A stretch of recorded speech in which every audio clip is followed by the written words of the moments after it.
Buenas tardes, profesor. Junto a mis compañeros Yerlia Castillo, Janet Bracamonte, Yahan Ramos y yo que les habla, Betsabe Mitia, hablaremos sobre la fortificación subterránea asociado más que nada al método de explotación de panel caving. In Chile, most of the mines in operation are open pit mines. However, due to the aging of these deposits, the greater depth of the earth, and the strict sustainability requirements, there has been a migration to underground mining. The panel caving method is the one that provides the highest productivity and low operational cost. They are massive extraction method with high recovery and also high dilution. It allows mine preparation to be carried out in parallel to production, thus allowing the capital cost of mine construction to be offset by the advancement of our extraction operation.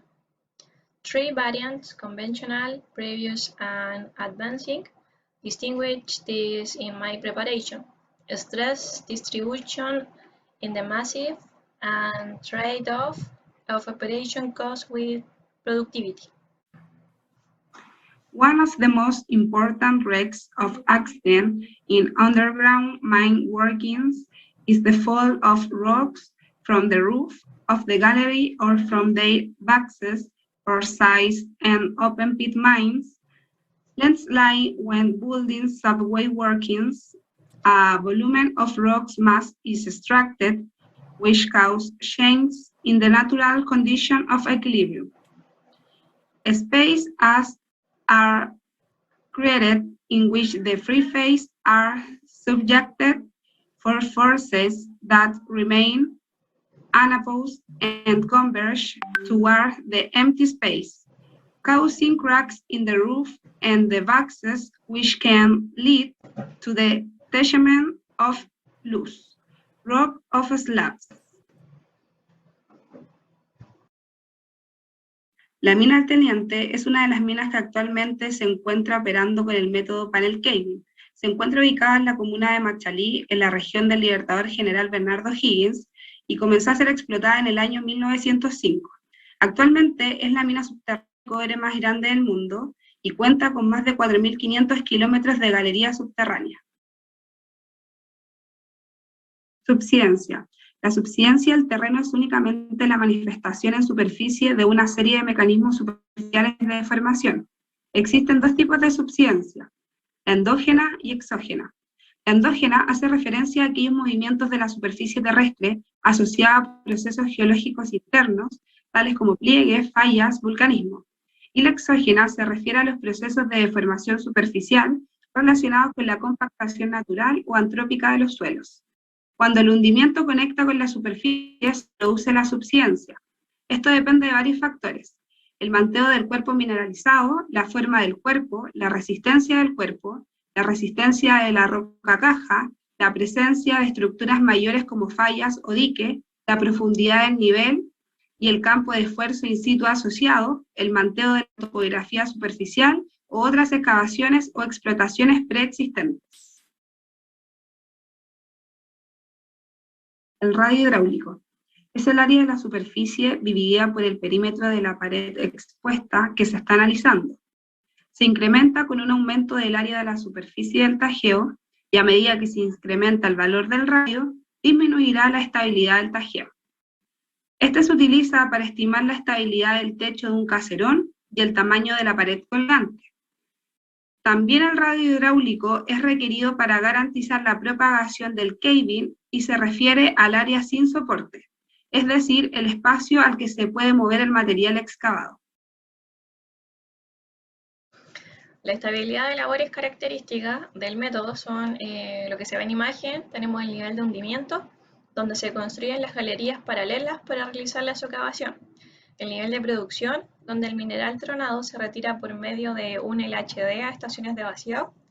El nivel de transporte, donde transitan camiones de bajo perfil, reciben el material y lo trasladan a cintas transportadoras hacia Chancado. Y también está el nivel de ventilación, aunque no suele considerarse característico por ser el común en todos los métodos de minería subterránea, pero es el más importante para el desarrollo de la mina, y la seguridad de los trabajadores como también de los equipos. Por otro lado tenemos lo que es la estabilidad, tenemos lo que es el hundimiento previo, que el frente de socavación va adelantado respecto al frente de preparación y extracción del nivel de producción. Las labores de este nivel se terminan de desarrollar y se abren las bateas cuando éstas se ubican completamente bajo área socavada. La unión de abutment stress se genera por delante del frente de socavación, por lo que el nivel de producción no sufre efectos directos de la zona de transición. Esta estrategia está relacionada principalmente a dar estabilidad de construcción al nivel de producción y lograr una mejor disponibilidad del área para el sector, aunque se deben considerar las interferencias operacionales en este nivel. También es importante la forma y la orientación del frente de hundimiento. Un hundimiento cuadrado circular tendrá un radio hidráulico mayor que uno con forma rectangular, por lo que se inducirá la socavación de mejor manera. Por otra parte, lograr un frente plano es muy difícil y se deben evitar las esquinas muy pronunciadas.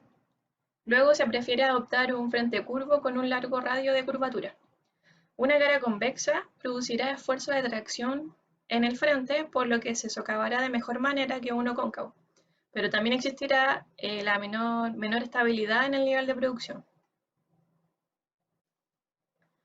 Nuestro diseño en 3D sobre el método de panel caving fue creado en el programa Vinci, como se ve en la imagen. Se logra apreciar la rampa de acceso y las labores características del método. Las ya mencionadas, que sería el nivel de hundimiento, el nivel de producción y el nivel de transporte. Factor de seguridad. En el factor de seguridad de una estructura se define como la fórmula que se ve en pantalla, donde Fs es el factor de seguridad, la C es la capacidad de soporte de carga del sistema, y la D las fuerzas actuantes o la demanda sobre el sistema. Pueden existir tres posibles escenarios. Cuando la capacidad de soporte de carga es mayor que las fuerzas actuantes y el valor es mayor a 1, el sistema es estable. Cuando la capacidad de soporte de carga es menor que las fuerzas actuantes y el valor es menor a 1, el sistema es inestable. Y por último, cuando la capacidad de soporte de carga es igual que las fuerzas actuantes y el valor es igual a 1, el sistema está en equilibrio límite. Los valores del factor de seguridad pueden ser considerados como mínimos por periodos de tiempo, ya sea que la estabilidad a largo plazo mayor a 1 año, los rangos del factor de seguridad deben ser mayores a 1.5. La estabilidad a mediano plazo, que es entre los 3 meses a menor a 1 año, los rangos deben ser entre 1.3 a 1.5, y la estabilidad a corto plazo, que es menos de 3 meses, los rangos deben estar entre 1.1 a 1.3. Un ejemplo de factor de seguridad sería analizar la estabilidad de una galería, luego reconocer las diferentes discontinuidades que afectan a esa galería para así poder analizar cada una de las discontinuidades que tiene efecto en la galería. Si existen cuñas, el factor de seguridad tiene que ser menor a 1. Se va a necesitar de soporte. Si la roca tiene un Q de Barton entre 1 a 6, se realiza un apernado cada 2 metros de la galería y se incorpora hormigón de un espesor de 5 centímetros para el factor de seguridad mayor a 1 y así tener un sistema más estable. Probabilidad de falla. La probabilidad de falla es una aproximación mayormente utilizada para dar una evaluación más racional dentro del riesgo que se encuentra asociado a un diseño en particular. Hay dos opciones de uso de probabilidad de falla. La opción 1 reconoce el factor de seguridad como una variable al azar en busca de probabilidad al ser igual o mayor que 1. Y la opción 2 que busca la probabilidad de la demanda, que exceda la capacidad. Para el teniente se define un árbol de falla que menciona los factores que influyen en los daños en piques. Si bien esta infraestructura no será estudiada, hay factores que se relacionan con el comportamiento de los puntos de extracción, encerrados en recuadros rojos, y hay factores en el recuadro azules que requieren una mayor aproximación. Las fallas funcionales son los daños en los puntos de extracción, que impiden que la operación continúe. Estos tienen distintas formas. Una es convergencia geotécnica, que es la deformación progresiva de un punto, generalmente evidenciada en un achatamiento de la abertura, culminando en un colapso de las galerías completas. Tenemos el daño en el primer marco, que eso depende del rendimiento de la víscera y es producto del impacto de las rocas. Bueno, Con respecto al impacto de la tronadura se aplica en dos tipos de niveles, el nivel de hundimiento o el nivel de producción. De acuerdo al nivel de hundimiento tenemos el diseño de socavación, que según los antecedentes geológicos y geotécnicos disponibles, indica que no se requiere implementar un sistema de socavación previa en los niveles superiores, por lo que el diseño del nivel de hundimiento para los niveles es de 1.841 y 1.8625, es convencional, con la perforación de abanico, utilizando la batea ya excavada con cara libre en la fase de tronadura. Para los niveles de 1409 y 1192, el diseño de nivel de hundimiento siempre se considera con una excavación previa, con un esquema de Cruyff Cool de corto angosto, ¿ya? Con las galerías de hundimiento ubicadas en lo extremo de las bateas sobre 18 metros sobre el nivel de la producción. Con respecto al sistema de hundimiento previo, se dice que la tronadura de la socavación se hace previamente a la excavación de la batea y de la construcción de parte de las obras del nivel de la producción. La secuencia que se va a invertir en el hundimiento convencional, se muestra que la socavación, para el caso convencional, el espaciamiento de las labores siempre va a ser como coherente con las dimensiones de la malla de extracción. Ya. Elementos de refuerzo. El funcionamiento de los elementos de refuerzo en el teniente serían como pernos de anclaje. Dentro de estos pernos, ¿cómo es el funcionamiento de ellos? Los pernos se encargan de incrementar la resistencia dentro del macizo rocoso. En él se encuentran instalados, fijando cualquier tipo de roca suelta o estrato, anclándolo profundamente a la roca madre y mejorando la fricción entre discontinuidades. Una de las características es evitar el deslizamiento de bloques, con los cuales se permite la transferencia de carga desde la zona debilitada hacia el mismo perno, y posteriormente hacia la roca más estable y distante a la excavación. Tenemos la suspensión de bloque, que se fija una capa débil con pernos y una capa superior más fuerte. Y la resistencia de esfuerzos axiales y de corte, que son pernos instalados en un posible plano de falla, van a resistir la deformación asociada a esto. Los tipos de pernos, tenemos los pernos de anclaje mecánico. Los pernos de anclaje mecánico constan de un eje, una placa frontal, un soporte de expansión cónica, que es la cabeza, y una cuña. Estos dos últimos son atornillados en el eje del perno, y luego el ensamble completo se introduce en la perforación. Tenemos los pernos de fricción, que constan de dos, que son los seawalls, y los split sheet. Los seawalls consisten en un tubo doblado para crear una unidad con un diámetro menor. Cuando se coloca el perno en el pozo, se expande con una alta presión hidráulica, lo que produce un contacto friccional extremo y un entrelazado mecánico entre la interfaz del perno y la roca. Los split sheet, que consisten en un tubo de acero de alta resistencia, ranurado con un hueco y una placa.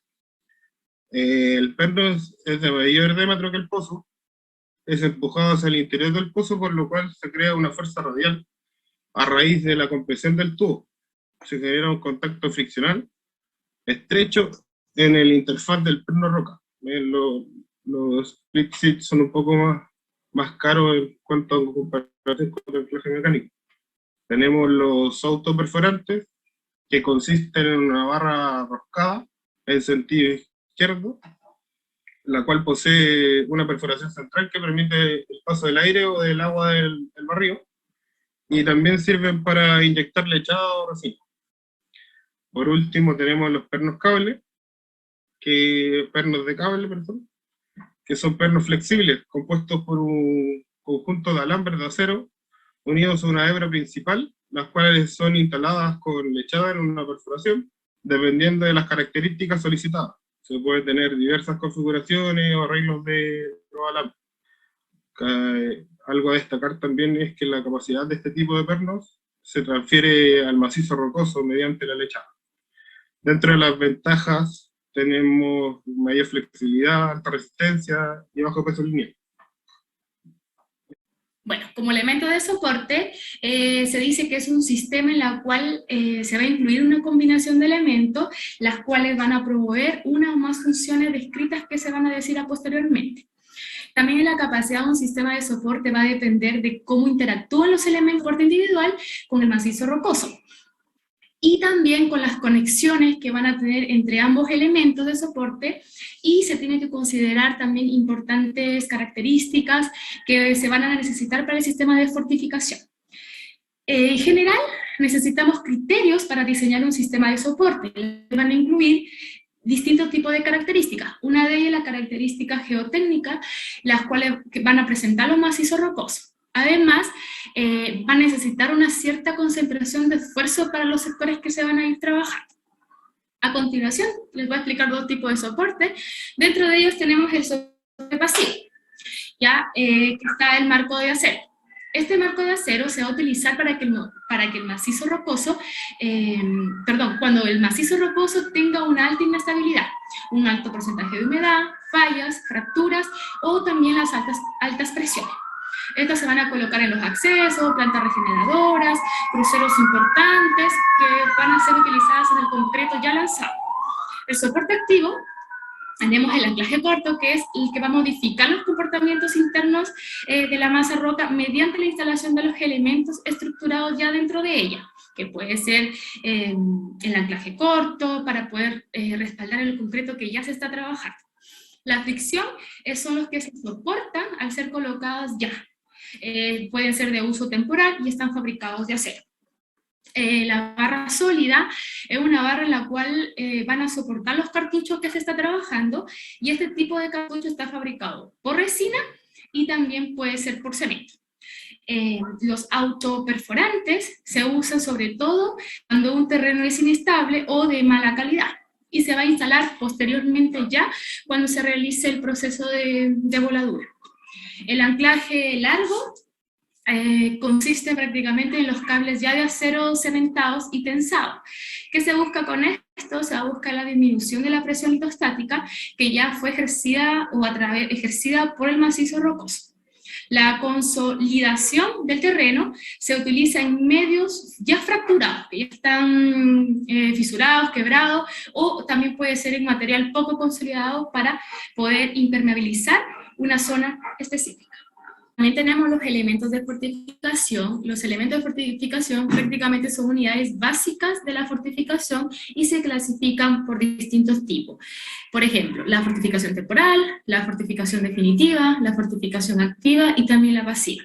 Posteriormente las voy a describir. La fortificación temporal, o también llamado desarrollo, es un sistema de sostenimiento de corto tiempo y se va a caracterizar porque se instala inmediatamente después ya del disparo del frente. Brindan también seguridad inmediata al personal y a los equipos y evitan sobre todo el deterioro prematuro del macizo. ¿Qué tipo de elementos se pueden ocupar acá como ejemplo? Tenemos los pernos con anclaje, los pernos rosca, etc. La fortificación definitiva se instala prácticamente para asegurar la estabilidad de las labores y sus singularidades también, y se instalan en forma posterior al disparo de avance para poder tener la vida útil del proyecto. Se ocupan distintos elementos como por ejemplo el cable de acero, los pernos de resina, los marcos metálicos, los shotcrete, etc.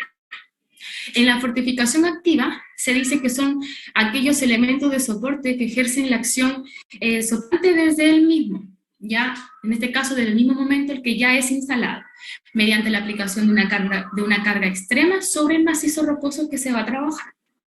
La fortificación pasiva son aquellos elementos de soporte que no aplican carga externa al momento de la instalación y solo trabajan al macizo rocoso. Se experimenta alguna deformación cuando estos son solicitados estáticamente. Se ocupan distintos también elementos, como por ejemplo el soporte de madera, los marcos metálicos también, y también se incluyen los shotcrete, ¿ya? Dentro de la industria minera también tenemos que tener en cuenta que están los pernos cables, los cables, las mallas, la madera, etc. After the investigation, we can conclude that the panel caving is profitable method when exploding primary holes, which is why the use of log caving. Under favorable conditions, thinking it's a very economical method of expansion. According to its extensive preparation and the long time it takes before production reach its maximum capacity, which translate into a high initial investment. They are the most notable drawbacks. On the other hand, there are certain risks and coyote and fragmentation that are often outside the mining control. However, on a large scale, it's a method that can deliver the best economic dividends due to its low cost of ownership.